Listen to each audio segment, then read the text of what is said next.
आलम इस्लाम पर अपनी राय देने के लिए आज हमारे दरमियान है इस्लामी ममालिक की धड़कनों पर नजर रखने वाले माहिर डॉक्टर फजलुर रहमान साहब, जो Indian council of world affairs में फेलो हैं। डॉक्टर फजलुर रहमान साहब, आपका खैर मकदम है आलम इस्लाम इस हफ्ते में। बहुत बहुत शुक्रिया, आप तशरीफ लाए। तो आगाज करते हैं वज़ीर-ए-आज़म नरेंद्र मोदी के सऊदी अरब दौरे से। वज़ीर-ए-आज़म नरेंद्र मोदी ने सऊदी अरब का 2 रोज़ा कामयाब दौरा किया। इस दौरे के दौरान वज़ीर-ए-आज़म मोदी ने सऊदी अरब के शाह सलमान और वली-ए-अहद मोहम्मद बिन सलमान से मुलाकात की। इस मौके पर वज़ीर-ए-आज़म मोदी और सऊदी शाह सलमान ने हर सूरत में दहशतगर्दी की मजम्मत की। साथ ही दोनों मुल्कों के दरमियान कई मुआहिदों पर दस्तखत भी किए गए। रियाद में वज़ीर-ए-आज़म मोदी ने फ्यूचर इन्वेस्टमेंट इनिशिएटिव फोरम से भी खिताब किया। एक खास रिपोर्ट। वज़ीर-ए-आज़म नरेंद्र मोदी का सऊदी अरब दौरा मुकम्मल। मोदी की सऊदी शाह और वली-ए-अहद से मुलाकात। मोदी और शाह सलमान ने की दहशतगर्दी की मजम्मत। हिंदुस्तान और सऊदी अरब के दरमियान कई मुआहिदों पर दस्तखत। वज़ीर-ए-आज़म नरेंद्र मोदी ने सऊदी अरब दौरे के दौरान मंगल के रोज सऊदी शाह सलमान से मुलाकात की। इस बीच वज़ीर-ए-आज़म नरेंद्र मोदी और सऊदी अरब के शाह सलमान ने हर सूरत में दहशतगर्दी की मजम्मत की और बाहिमी सिक्योरिटी ताउन बढ़ाने पर इत्तेफाक किया। दोनों रहनुमाओं ने बाहिमी ताल्लुकात को मुस्तहकम बनाने के लिए मिलकर काम करने पर तबादले ख्याल किया और हिंद सऊदी ताल्लुकात को नई बुलंदी पर पहुंचाने का अज़्म जाहिर किया। वज़ीर-ए-आज़म मोदी ने सऊदी अरब के वली-ए-अहद मोहम्मद बिन सलमान से भी मुलाकात की। इस मौके पर हिंदुस्तान और सऊदी अरब के दरमियान दिफाई ताउन, सिक्योरिटी ताउन, फजाई ताउन खिदमात, काबिल तजदीद तवानाई, तिब्बी आलात और ड्रग्स की स्मगलिंग की रोकथाम जैसे शोबों में मुआहिदों पर दस्तखत किए। वज़ीर-ए-आज़म ने वली-ए-अहद मोहम्मद बिन सलमान के साथ पार्टनरशिप काउंसिल एग्रीमेंट पर भी दस्तखत किए। वज़ीर-ए-आज़म मोदी ने कहा कि हिंदुस्तान तेल और गैस इंफ्रास्ट्रक्चर के शोबे में $100 अरब की सरमायाकारी करेगा, ताकि एक ऐसी मईशत की तवानाई जरूरियात से निपटा जा सके जो 5 बरसों में तकरीबन 2 गुना निशाना रखती है। वज़ीर-ए-आज़म मोदी ने तेल की दौलत से मालामाल सऊदी अरब और दूसरे मुल्कों की सरमायाकारी करने की ख्वाहिश का इजहार किया। रियाद में सालाना इन्वेस्टमेंट फोरम से खिताब करते हुए वज़ीर-ए-आज़म मोदी ने गैर मुल्की सरमायाकारी में सहूलतें पैदा करने के लिए मुस्तहकम, काबिल क़यास और शफाफ पॉलिसी का वादा किया। वज़ीर-ए-आज़म मोदी ने सऊदी अरब दौरे के दौरान अक़वाम मुत्तहिदा में इस्लाहात की जरूरत पर भी जोर दिया। मोदी ने इस बात पर अफसोस जाहिर किया कि बाज ममालिक आलमी इदारे को तनाज़ात की यकसुई की बजाय एक आले के तौर पर इस्तेमाल कर रहे हैं। इस तरह इंतहाई कामयाबी और कामरानी के साथ वज़ीर-ए-आज़म का सऊदी अरब दौरा अपने इख्तिताम को पहुंचा। Bureau report, news 18 Urdu. इसी पर अपनी राय देने के लिए मौजूद है हमारे साथ शैलेंद्र वांगू। शैलेंद्र, आपको क्या लगता है वज़ीर-ए-आज़म का ये दौरा कितना अहम है?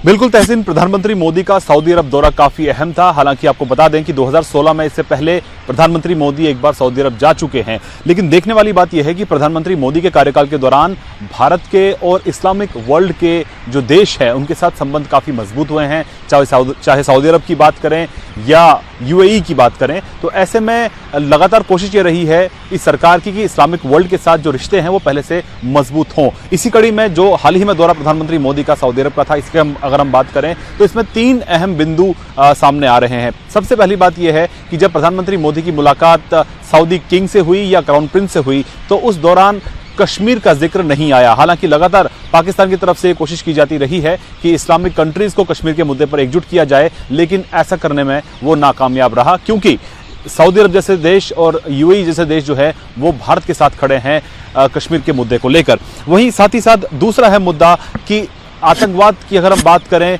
क्रॉस बॉर्डर टेररिज्म की बात करें, तो पाकिस्तान का जिक्र इसमें आया है बातचीत के दौरान और ये बोला गया है कि आतंकवाद जो है वो एक बड़ी चुनौती है दोनों देशों के लिए। दोनों देश मिलकर इससे निपटेंगे। और साथ ही साथ सऊदी अरब ने कहीं ना कहीं पाकिस्तान से अलग और भारत के साथ अपना स्टैंड रखा है और ये कहा है कि जो कुछ भी भारत ने किया है, अगर हम बात करें 35A की और 370 की, तो ऐसे में सऊदी अरब ने उस पर्सपेक्टिव में ये बात रखी है कि जो कुछ भी भारत कर रहा है वो भारत का अंदरूनी मामला है। तीसरा और सबसे महत्वपूर्ण जो बिंदु ये है कि सऊदी अरब की तरफ से भारत को कहा गया है इस दौरे के बाद कि किसी भी जो सप्लाई की अगर हम बात करें, पेट्रोलियम की अगर हम बात करें, एनर्जी सिक्योरिटी की बात करें, तो ऐसे में सऊदी अरब ने भरोसा दिलाया है भारत को कि वो एक रिलायबल पार्टनर बनके जितना भी तेल भारत को चाहिए, जितना भी ऑयल भारत को की जरूरत के हिसाब से चाहिए, सऊदी अरब उसको पूरा करने के लिए तैयार है। और ऐसे में सऊदी अरब को भारत अपना एक रिलायबल पार्टनर समझ सकता है। बहुत बहुत शुक्रिया शैलेंद्र। डॉक्टर फजल रहमान साहब, जैसे शैलेंद्र भी कह रहे थे और हमने अपनी रिपोर्ट में भी देखा कि जो वज़ीर-ए-आज़म का ये दौरा है यही कई मामलों में बहुत अहम है और इसकी जो टाइमिंग है वो भी बहुत अहम है और बहुत, चाहे मुआशी सूरत हाल के लिहाज से देखा जाए या आलमी मंजर में भी देखा जाए, तो भारत की पोजीशन मजबूत करता है। जो इनकी विजिट है प्राइम मिनिस्टर मोदी की, इसके 4-5 पहलू हैं जी। पहला ये पहलू है, ये बता रहा है कि अब सऊदी अरब जो है हिंदुस्तान को अपनी इसकी जो नई इकोनॉमिक पॉलिसी है, जो 2030 विजन है, उसमें भी उसको इंगेज करना चाहता है। पहली बात ये है, जो उन्होंने foreign investment future investment initiative बुलाया और मोदी को यह मौका दिया कि वो खिताब करें। दूसरी बात यह है कि जो इस बार जो बहुत जोर शोर से बात हुई वो आई टेररिज्म की, कि हम ग्लोबल जो टेररिज्म है, जो वार अगेंस्ट टेरर है, हमें उसको बहुत ही सीरियसली, बहुत ही कम्प्रिहेंसिव और अपना जो मिशन उसको और एक्सपैंड करना है। ठीक है। तीसरी बात यह है कि ये प्राइम मिनिस्टर का दूसरा दौरा था जब से ये पिछले 2016 में पहला हुआ। उसके बाद उनकी शाह से मुलाकात और प्रिंस MBS से मुलाकात, ये दोनों मुलाकातें, फिर जॉर्डन के किंग से मुलाकात। इसका मतलब ये है कि अपने जो ताल्लुकात अरब वर्ल्ड के हैं हिंदुस्तान से, उसका बेस कहीं ना कहीं से एक्सपैंड हो रहा है। और हम अब जो है सिर्फ ये नहीं कह सकते हैं कि हम तेल लेते हैं और अपने लोगों को हम काम के लिए भेजते हैं, वो पूरा डाइवर्सिफाई हो रहा है इकोनॉमिक फ्रंट पे। और जो दूसरे पॉलिटिकल इश्यूज़ हैं जो दुनिया को बहुत तंग किए हुए हैं, हम उसमें भी दोनों साथ आ रहे हैं। टेररिज्म हो गया, इकोनॉमिक हो गया। और इसमें एक चौथा पहलू ये भी है कि कहीं ना कहीं से एक जो दुनिया की शक्लें बदल रही हैं, अब वो यूनिपोलर वर्ल्ड नहीं रहा, अब मल्टीपोलर वर्ल्ड की जो शक्ल है, तो उसमें हिंदुस्तान अपने आप को एक नए तरह के अलायंस की तलाश में है। उसमें सऊदी अरब एक being a big economic power, उसका अहम रोल है। और इक़्तिसादियात जो है मगरिब से और एशिया की तरफ शिफ्ट हो रहा है, उसका भी एक इशारा इसमें है कि अब वो जो चीजें जो है वो नॉर्थ जो था नॉर्थ और साउथ, अब वो चीजें साउथ और ईस्ट में आ रही हैं। तो प्राइम मिनिस्टर मोदी की पूरी जो फॉरेन पॉलिसी है वो बायलैटरल रिलेशनशिप पे है, वो कलेक्टिव या जीरो सम गेम पे मुनसिब नहीं है कि हम यहाँ जाते हैं तो उनका नुकसान होगा, वो समझते रहेंगे। लेकिन है बहुत मुस्बत पॉजिटिव नोट पर, हिंदुस्तान के लिए बहुत अच्छी बात ये है कि हमारे बायलैटरल रिलेशनशिप एक एक मुल्क से, चाहे वेस्ट एशिया में हो, चाहे यूरोप में हो, चाहे लैटिन अमेरिका में हो, चाहे अफ्रीकन कॉन्टिनेंट में हो, वो सब के सब बिल्कुल मजबूत और मुस्तहकम। बहुत सही बात है। चलते हैं आगे। दाइश का दहशतगर्द अबू बकर अल बगदादी एक बार फिर मारा गया है। इस बार अमेरिकी सदर डोनाल्ड ट्रंप ने यह ऐलान किया है कि दाइश का सरगना अबू बकर अल बगदादी एक ऑपरेशन में हलाक हो गया। अमेरिकी हुक्काम का कहना है कि दाइश सरबराह अबू बकर अल बगदादी की लाश समंदर में दफना दी गई है। अमेरिकी हुक्काम ने अमेरिकी स्पेशल फोर्सेस के इस ऑपरेशन की मजीद तफसीलात भी जारी की हैं, जिसके दौरान अल बगदादी की हलाकत हुई थी। देखिए report. Abu Bakr al-Baghdadi is dead.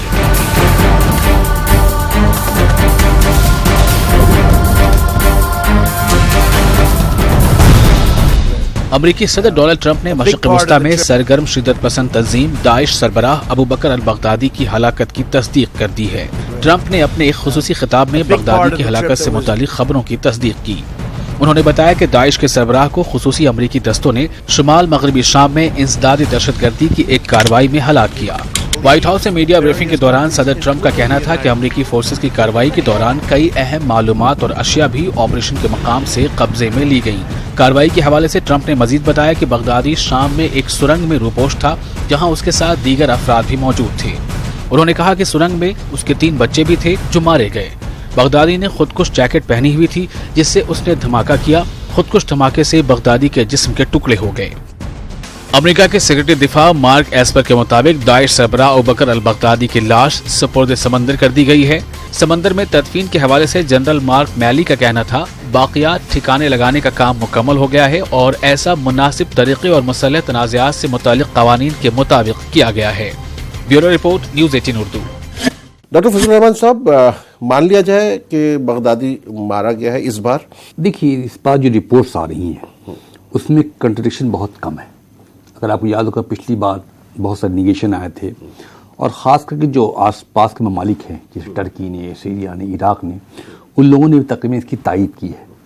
اور دوسری بات اس بات بہت ہی یہ جو اسٹیٹمنٹ آیا ہے وہ ڈونلڈ ٹرمپ صاحب نے یہ کہا کہ مارا گیا، باقاعدہ اس کی ویڈیوگرافی میں سب کچھ انہوں نے ریلیز کی ہے.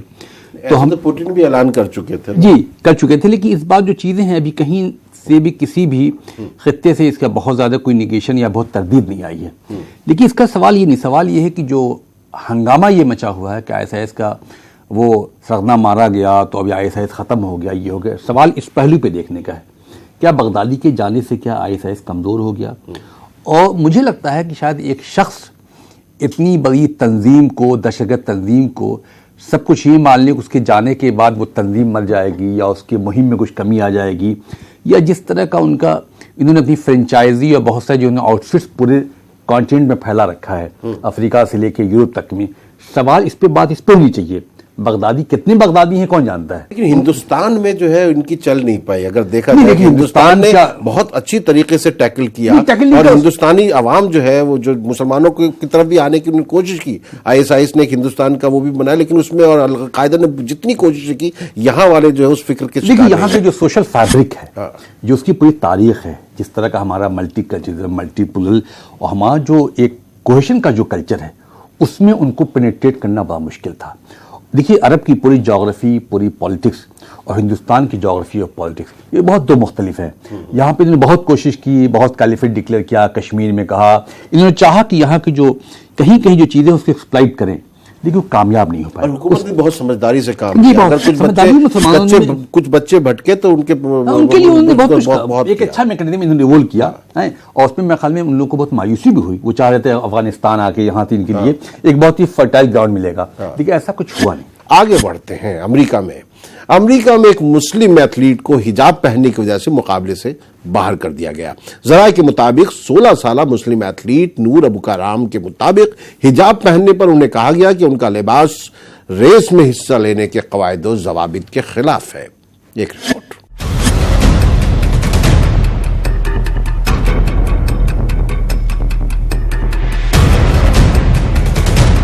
امریکی ریاست اوہایو میں ایک مسلم ایتھلیٹ کو حجاب پہننے کی وجہ سے مقابلے سے باہر کر دیا گیا.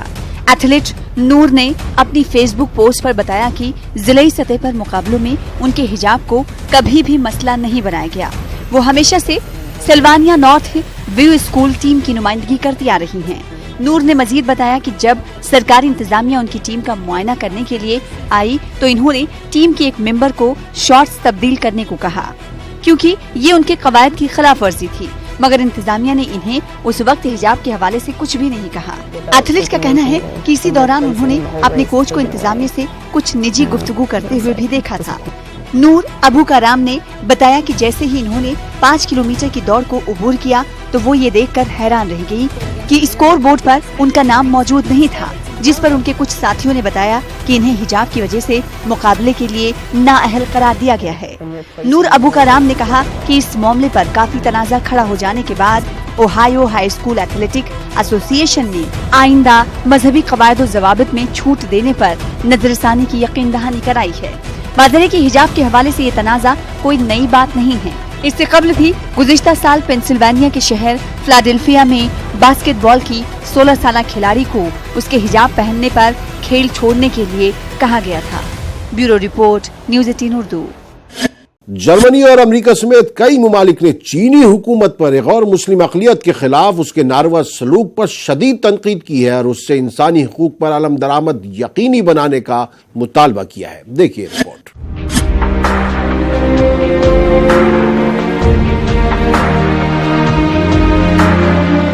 جرمنی اور امریکہ سمیت 23 ممالک نے چینی حکومت کی طرف سے ملک کے مغربی صوبے سنکیانگ میں غیر مسلم اقلیت کے خلاف جاری اس کے ناروا سلوک پر شدید تنقید کی ہے. اقوام متحدہ میں جرمنی، امریکہ، برطانیہ اور 20 دیگر ممالک کی طرف سے جاری کردہ ایک مشترکہ بیان میں چینی حکومت سے مطالبہ کیا گیا کہ وہ اپنے ملکی قوانین اور غیر ملکی ذمہ داریوں کا پاس و لحاظ رکھے اور سنکیانگ اور چین بھر میں آزادی مذہب سمیت انسانی حقوق کا خاص احترام کرے. اس بیان میں چین کی حکومت سے یہ بھی مطالبہ کیا گیا کہ وہ ایغور برادری اور دیگر مسلم اقلیتوں کے ارکان کی غیر قانونی حراست سے باز رہے. इंसानी हकूक के ग्रुपों और गैर मुल्की हुकूमतों के मुताबिक सिंकियांग में कायम करदा सियासी तालीमी कैंपों में इगूर, कज़ाक, किर्गिज और हुई मुस्लिम अक़लियतों के 15 लाख से ज्यादा अफराद को रखा गया है। चीन इन कैंपों को तालीमी और तरबियती मराकज का नाम देता रहा है। इसका मकसद दहशतगर्दी और मजहबी शिद्दत पसंदी से निपटना बताया जा रहा है। अक़वाम मुत्तहिदा में जर्मनी के सफीर क्रिस्टोफ हुस्गेन ने चीन से मुतालबा किया कि वो अक़वाम मुत्तहिदा के इंसानी हकूक के इदारे को सिंकियांग में रसाई फराहम करे। इसी तरह की एक अपील इससे पहले 22 ममालिक की जानिब से रवां बरस जुलाई में की गई थी, ताहम चीन ने उसे ये कहते हुए रद्द कर दिया था कि ये चीन के दाखिली मामलात में पुरतशद्दुद दखल अंदाजी है। Bureau report, news 18 Urdu. आगे बढ़ने से पहले नजर डालते हैं इस हफ्ते की कुछ मुख्तसर मगर अहम खबरों पर। News in brief. बगदादी की हलाकत का सबब बनने वाले ऑपरेशन का वीडियो आया मंजर-ए-आम पर। अमरीकी फौज ने शुमाली शाम में दाइश के कंपाउंड पर रेड की पहली फुटेज जारी की। दहशतगर्द तंजीम दाइश ने अबू बकर अल बगदादी की हलाकत की तस्दीक की। अब ISIS की कमान अबू इब्राहिम अल हाशमी अल कुरैशी को। शाम के सरहदी शहर रासुल ऐन में शाम और तुर्की की अफवाज में हुई ताजा झड़प। तुर्की की फौज ने रासुल ऐन के करीब वाक़ई गांव पर किया कब्जा। पाकिस्तान में एक मुसाफिर ट्रेन में आग लगने से कई दर्जन अफराद हलाक, मुतादिद जख्मी। हुकूमत ने दिए जांच के अहकामात। पाकिस्तान में जमीयत उलमा इस्लाम का हुकूमत मुखालिफ आजादी मार्च। अपोजिशन के मार्च से वज़ीर-ए-आज़म इमरान खान की मुसीबतों में मजीद इजाफा। पाकिस्तान के साबिक़ वज़ीर-ए-आज़म नवाज शरीफ की सजा 8 हफ्तों के लिए मुअत्तल। इस्लामाबाद हाई कोर्ट ने नवाज शरीफ की तिब्बी बुनियादों पर जमानत की दरख्वास्त पर दिया फैसला। इराक में जारी एहतजाज पर पोप फ्रांसिस ने रद्द अमल जाहिर किया है। पोप ने अपने पैगाम में कहा कि इराकी हुक्मरानों को इसका कोई पुरअमन हल निकालना चाहिए। ईरान के आला रहनुमा आयतुल्लाह अली खामनई का बड़ा बयान, कहा इराक और लबनान के मुजाहरों में अमेरिका का हाथ। यूरोपीय यूनियन से अलहदा होने के मामले पर महीनों से जारी डेडलॉक के बाद बरतानवी पार्लियामेंट ने मुल्क में कब्ल अज वक्त आम इंतखाबात के बिल को किया मंजूर। 12 दिसंबर को आम इंतखाबात का ऐलान। वादी कश्मीर का दौरा करने वाले यूरोपीय पार्लियामेंट के अरकान ने आगाह किया कि अफगानिस्तान में मसाइल हल होने के बाद कश्मीर दहशतगर्दी का अगला मरकज बन सकता है। अफगानिस्तान में अमरीकी हिमायत याफ्ता नीम फौजी दस्ते खुफिया कार्रवाइयों में मुश्तबा अफराद और शहरियों को तशद्दुद का निशाना बना रहे हैं। ये इंकशाफ ह्यूमन राइट्स वॉच ने किया है। तुर्की ने आर्मीनियाई बाशिंदों के कत्लेआम को नस्लकुशी करार देने के अमरीकी कांग्रेस के फैसले को बहुत बड़ी गलती और बेमाने सियासी इक़दाम करार दिया है। लेबनान के वज़ीर-ए-आज़म साद उल हरीरी ने दिया इस्तीफा। हुकूमत मुखालिफ एहतजाज के बाद मुस्तफी होने का उन्होंने ऐलान किया था, लेकिन उन्होंने इस्तीफा दे दिया है। साद उल हरीरी के मुस्तफी होने के बाद मुजाहिरीन में जश्न का समा है।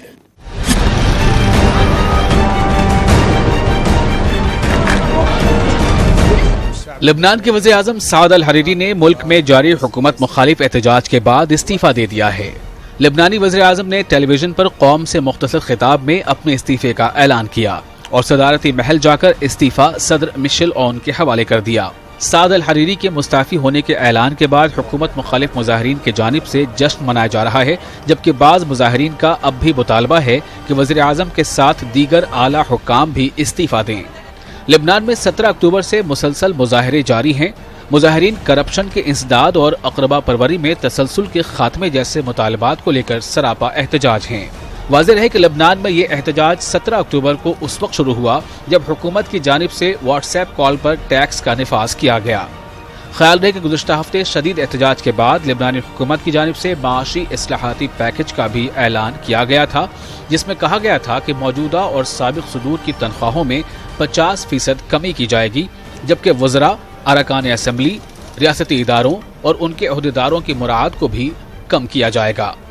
ताहम मुजाहिरीन की जानिब से हुकूमत के माशी पैकेज को रद्द करते हुए कहा गया था कि इन्हें हुकूमत और आला सरकारी अहदेदारों के मुस्ताफी होने के अलावा कोई और पेशकश कबूल नहीं है।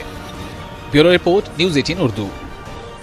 डॉक्टर फजलुर रहमान साहब, लेबनान में जो जिस तरह का एहतजाज हुआ ऐसा ही मिस्र में भी हुआ, लेकिन वहां से इस तरह की खबर नहीं आई। लेकिन लेबनान में ऐसा क्या दबाव था कि वहां के वज़ीर-ए-आज़म को इस्तीफा देना पड़ गया?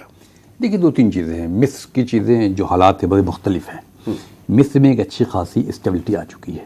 वहाँ तकरीबन 6-7 साल से, पर्टिकुलर 2013 के बाद चीज़ें बहुत हद तक कंट्रोल कर ली गई हैं। लेकिन लेबनान का मामला यह है कि वहाँ की सियासत बहुत दिनों से बहुत ही कमज़ोर सियासत है। بہت ہی فریجائل وہاں کا سیاسی نظام ہے.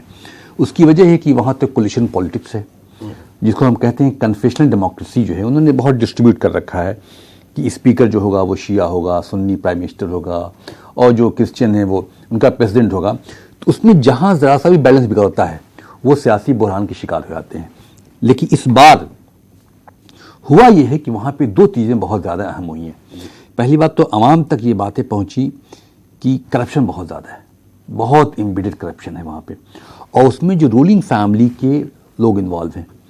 ایک رپورٹ یہ آئی ہے کہ پریزیڈنٹ کے داماد جو ہیں وہ زیادہ تر انوالو اس میں ہیں، ان کو ہٹانے کی بات چل رہی ہے.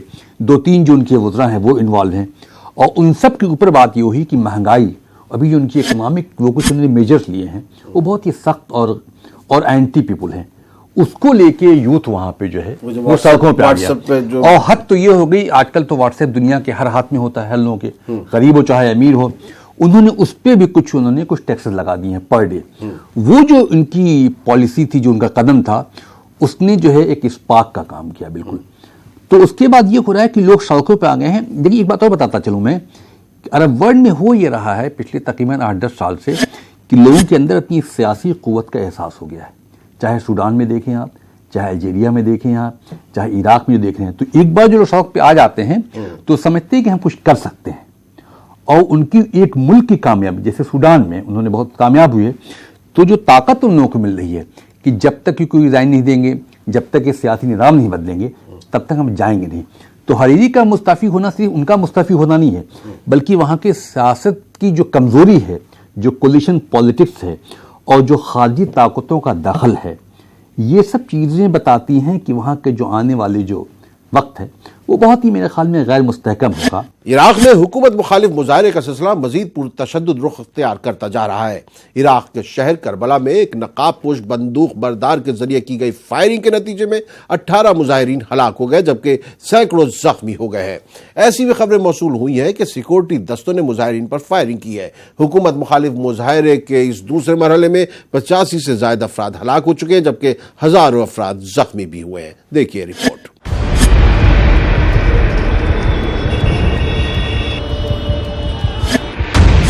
عراق میں حکومت مخالف مظاہروں میں شدت، کربلا سمیت عراق میں خوریزی، مظاہرین اور سلامتی دستوں میں جھڑپیں، متعدد مظاہرین ہلاک، سینکڑوں زخمی. عراق میں حکومت مخالف مظاہروں کا سلسلہ مزید پرتشدد ہوتا جا رہا ہے. بغداد کا تحریر اسکوائر احتجاج کا مرکز بنا ہوا ہے. پولیس کی 1000 کوششوں کے باوجود مظاہرین احتجاج سے باز نہیں آ رہے ہیں. اس احتجاج میں بڑی تعداد میں طلباء بھی شامل ہیں. بدعنوانی، بے روزگاری اور بنیادی سہولتوں کے فقدان کے خلاف عراقی عوام سراپا احتجاج ہیں. کئی مقامات پر احتجاجیوں اور پولیس کے درمیان پرتشدد جھڑپیں بھی ہوئی ہیں. اسی بیچ مسلمانوں کے لیے انتہائی مقدس شہر کربلا میں 28 اور 29 اکتوبر کے درمیانی شب ایک نقاب پوش بندوق بردار نے مظاہرین پر فائرنگ کر دی، جس کے نتیجے میں کربلا میں متعدد مظاہرین مارے گئے، جبکہ سینکڑوں زخمی ہو گئے. اس کے علاوہ جنوبی عراقی شہر ناصریہ میں بھی 3 ایسے افراد اپنے زخموں کی تاب نہ لاتے ہوئے فوت ہو گئے، جو گزشتہ چند دنوں کے دوران وہاں ہونے والے پرتشدد مظاہروں میں شدید زخمی ہو گئے تھے. عراق میں وزیر اعظم عادل عبد المہدی کے خلاف عوامی احتجاج کی دوسری لہر گزشتہ جمعے کے روز شروع ہوئی تھی. یہ مظاہرین عادل عبد المہدی کی حکومت اور عراق میں حکمراں سیاسی اشرافیہ پر بدعنوانی کا الزام لگاتے ہوئے یہ شکایت بھی کرتے ہیں کہ حکمرانوں کو اس بات کی کوئی پرواہ ہی نہیں ہے کہ عوام کو کس طرح کے حالات کا سامنا ہے. Bureau report, news 18 Urdu. خیر ناظرین، عالم اسلام اس ہفتے میں آج کے لیے بس اتنا ہی. مجھے دیجیے اجازت، اور اگلے ہفتے تک خبردار رہیے، بیدار رہیے. ڈاکٹر فضل الرحمان صاحب، آپ کا بہت بہت شکریہ اپنی رائے دینے کے لیے. آداب.